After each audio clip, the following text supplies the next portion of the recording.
महज 19 साल की उम्र में अंकिता सत्ता के नशे में चूर दरिंदों के आगे जिंदगी हार गई। पढ़ाई में होशियार अंकिता ने 2020 में 88% अंकों के साथ 12वीं में टॉप किया। इसके बाद होटल मैनेजमेंट कोर्स पूरा किया।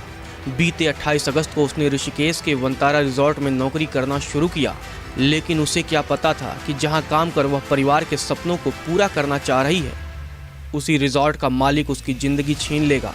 अब अंकिता हमेशा हमेशा के लिए चली गई, लेकिन उसकी मौत ने सिस्टम पर गहरा दाग लगा दिया। मौत से ठीक एक दिन पहले अंकिता ने अपने दोस्त से बात कर पुलकितार के करतूतों का खुलासा किया था। शायद उसे पता नहीं था कि यह दिन उसकी जिंदगी का आखिरी दिन होने वाला है। 17 सितंबर को अंकिता ने व्हाट्सएप चैट में अपने दोस्त को बताया कि उस पर रिजॉर्ट में आने वाले एक वीआईपी गेस्ट को स्पा सर्विस देने के लिए दबाव बनाया जा रहा था। बदले में उसे 10,000 रुपये देने का लालच दिया गया।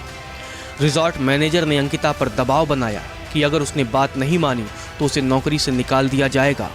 अंकिता के इनकार करने के बाद 18 सितंबर को करीब 6 बजे पुलकितार सौरभ और अंकित के साथ अंकिता के कमरे में पहुंचा। तब अंकिता जोर जोर से रो रही थी और मदद के लिए चिल्ला रही थी। इसके बाद तीनों आरोपी बाइक से अंकिता को कहीं ले गए। जब वे वापस आए तो अंकिता उनके साथ नहीं थी। पुलिस ने सीसीटीवी खंगाला तो सच सामने आ गया, क्योंकि उस शाम रिजॉर्ट से 4 लोग बाहर गए थे, जबकि वापस 3 ही लोग लौटे। अंकिता से रोज बात करने वाले दोस्त की 18 सितंबर को जब बात नहीं हो पाई तो वह घबरा गया। उसने पुलकितार को फोन किया। पुलकित ने बताया कि अंकिता अपने कमरे में सो रही है। दूसरे दिन उसने पुलकित को फोन लगाया तो नंबर स्विच ऑफ आया। इसके बाद वह जम्मू से ऋषिकेश पहुंचा तो अंकिता से मुलाकात नहीं हो पाई। लापता होने से ठीक पहले 17 सितंबर की रात करीब 9:30 बजे अंकिता और उसके दोस्त के बीच व्हाट्सएप पर जो बातें हुई उसने कई राज खोल दिए हैं। इस रिजॉर्ट में बहुत इनसिक्योर फील होता है, मैं क्या बोलूं। अंकित मेरे पास आया और बोला कुछ बात करनी है, फिर मैं उसके साथ चली गई। कॉल करके बताओ क्या हुआ। नहीं, आवाज आएगी। चलो ऐसे ही मैसेज करके बताओ।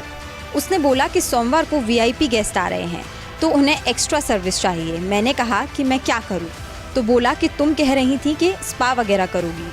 मैंने बोला कि एक्स्ट्रा सर्विस की बात हुई थी, स्पा की बात कहाँ से आ गई। फिर वह बोला कि गवारों वाली हरकतें मत करो, गेस्ट देख रहे हैं। आपने स्पा के बारे में क्या बोला?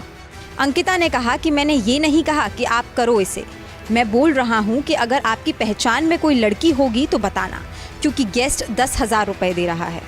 उनको बोलो कि मैं शरीफ घर से हूँ, ऐसी सर्विस मैं नहीं दे सकती।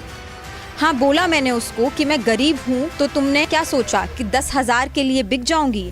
तुम्हारे इस रिजॉर्ट के लिए मैं समझ रही हूँ कि दूसरी लड़की वाला उन्होंने इसलिए बोला कि मैं 10,000 के लालच में आकर मान जाऊँ। एक्स्ट्रा सर्विस मतलब सेक्सुअल रिलेशनशिप। हाँ पता है। आर्य ने सौरभ विष्ट को भी अपने रूम में बुलाया और करीब 1 घंटे तक बातचीत की। अंकित ये बात करने के बाद बोला सर को मत बताना, लेकिन मुझे पता है कि आर्य को सब पता है। इन तीनों ने जानबूझकर बोला ताकि मैं इनके पैसों के लिए हाँ कर दूं। उसको अच्छे से समझा दो कि ऐसे ऑफर्स ना लाए। आगे से कुछ बोला तो मैं यहाँ काम नहीं करूँगी, इतना गंदा होटल है। रिजॉर्ट में एक आदमी था, उसने मुझे गले लगा लिया, उसने शराब पी रखी थी। मैंने उसे कुछ नहीं बोला। अंकित ने भी बोला कि कुछ मत बोलना वरना लड़ाई हो जाएगी। कौन है वो? इसका नंबर निकालो, मैं इससे पर्सनली मिलूंगा आकर।